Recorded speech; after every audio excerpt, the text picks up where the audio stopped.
the way down to the first side. That way everybody else will also has paper.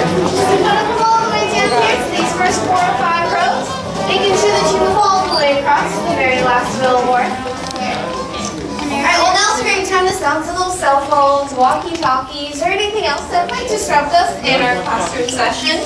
So how's everyone doing tonight? Good.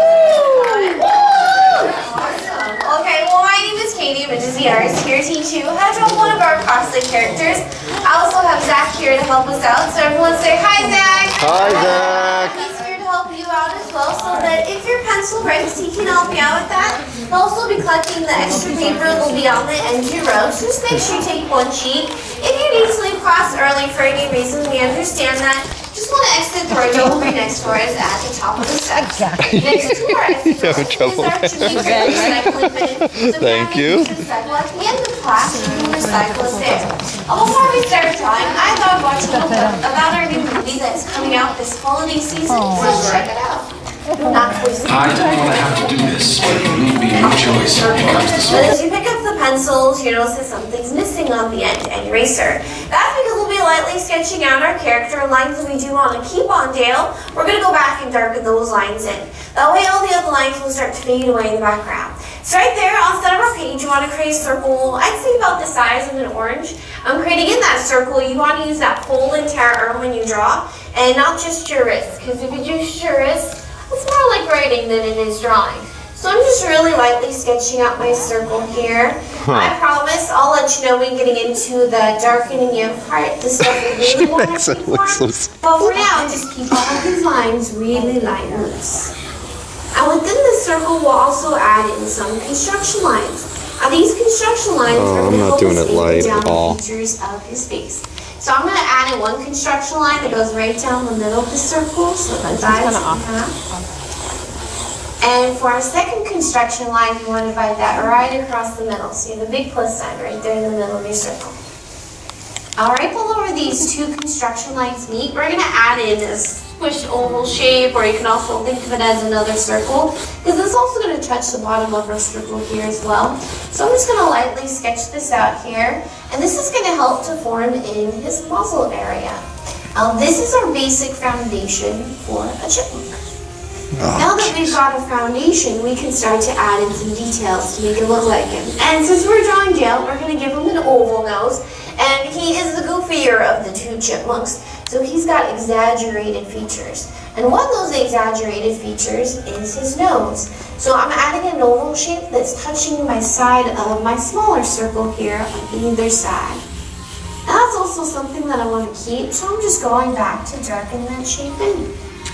Well, his nose sits on the end of his snout. Since we're looking at him straight on, you want to be able to see that this nose looks like it comes out towards us. So right up above his nose, I'm going to add a little stretched out rainbow. I'll just stretch this out here on either side of his nose. We'll also start to give him a smile, and that's just a letter U sitting right underneath his nose.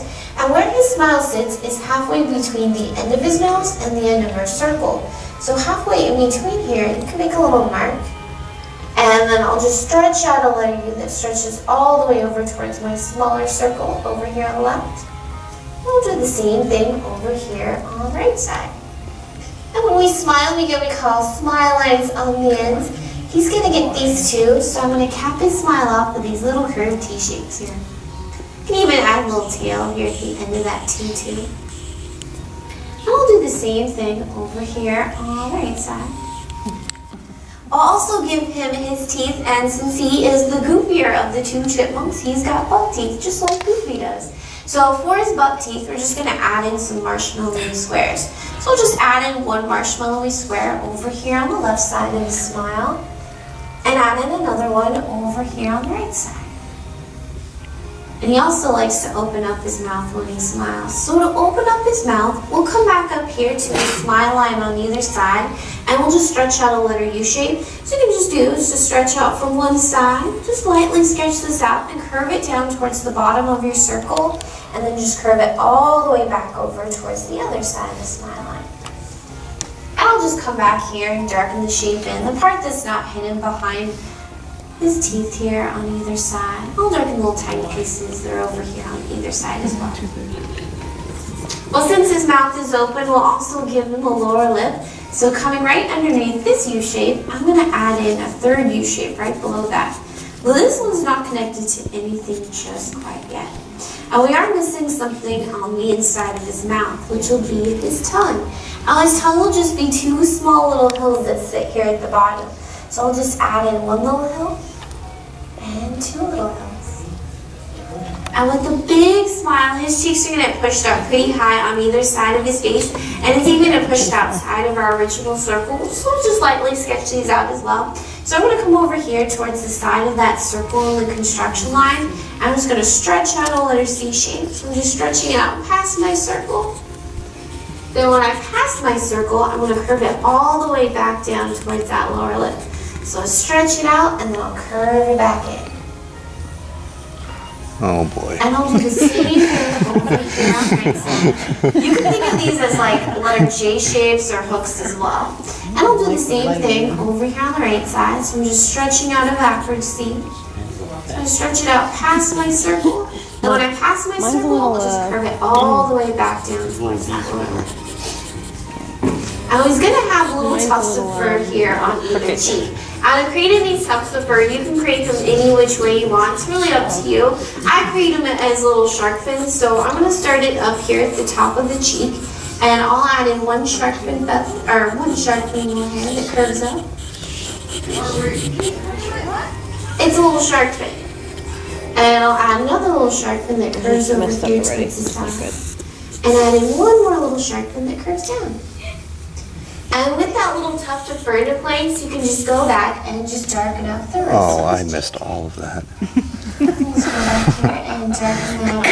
I'll do the same thing over here on the left side. So again, just add another little shark fin that curves up. And add another little shark fin that curves over here towards the side. And adding one more little shark fin that curves down. And with that little tuft of fur in place, I can go back and just darken up the rest of his cheek. With these cheeks in place, you've already created the bottom half of a chipmunk. And with the bottom half in place, we can start to move up towards his stripe or his mask area. And it's going to start at his nose and curve all the way to the back of his head. It's also going to help us to create in his eyes as well. So I'm going to start right over here on the side of his nose and just draw a short, straight, diagonal line that curves right up to the snout line. Do the same thing over here on the left side as well. Or right from that line, I'm going to curve a line that's going to curve up towards the top of the circle, and it'll drop right back down towards his cheek. So this is going to look like a big upside down letter U. So I'm just going to curve it up towards the top of my circle and just dropping it right back down towards his cheek.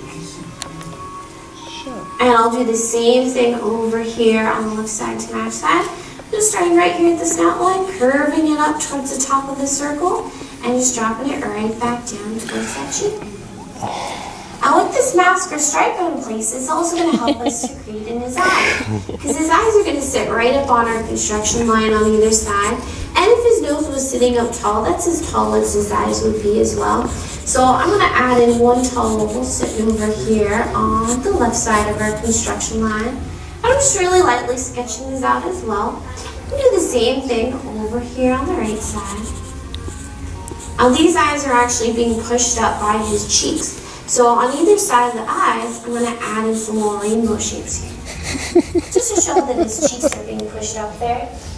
So I'm just cutting off a little piece of our oval at the bottom. And do the same thing over here on the right side to match that.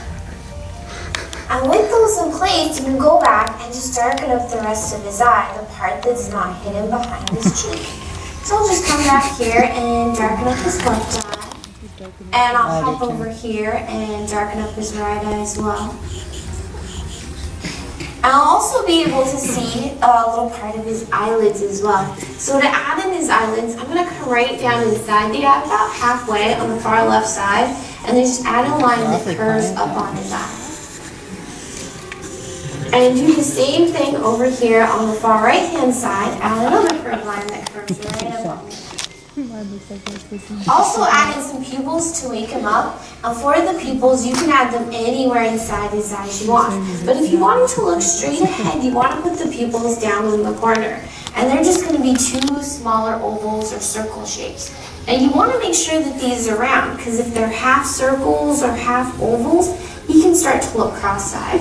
So in order to avoid that, you want to too late for that.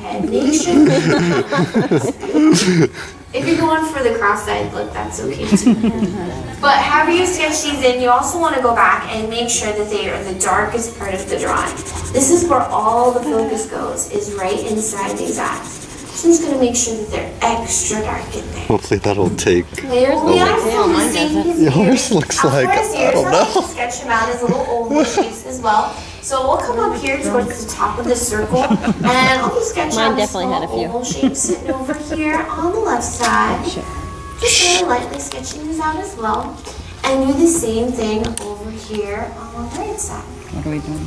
I was also going to have a little tuft of hair up here at the top as well. And to create in these, I'm going to create in a couple more shark fins. And you can create this really any way you want.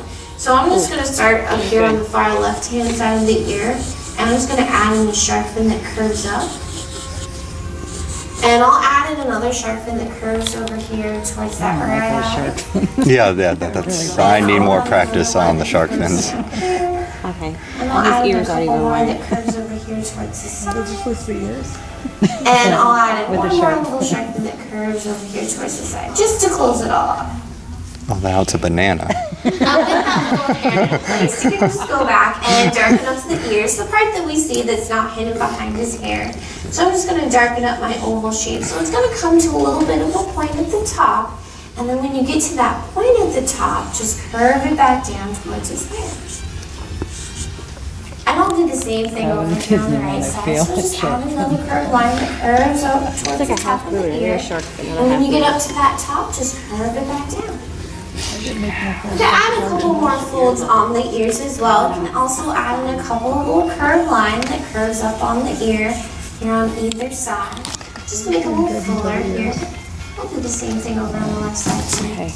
And with those ears in place, you can also start to go back and darken up the rest of your circle. And you can pick out your favorite circle line here along the way. So I'm just darkening up from the hair all the way down towards his cheek. And I'll do the same thing over here on the right side as well.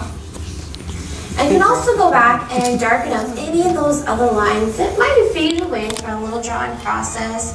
Go back, shade on the inside of his mouth, give a little contrast in there. But every last step an artist needs to do, of course, is to sign it. Yours looks like Dale. Mine looks like he's wherever you feel it fits best. And I'm just going to sign my name right down here. But after you're all done, you have just... I don't know what's on top of. I mean, he looks okay, but he looks like he just has a banana and Mickey's glove on his head. All right, did we have fun? Well, that's the most important part of the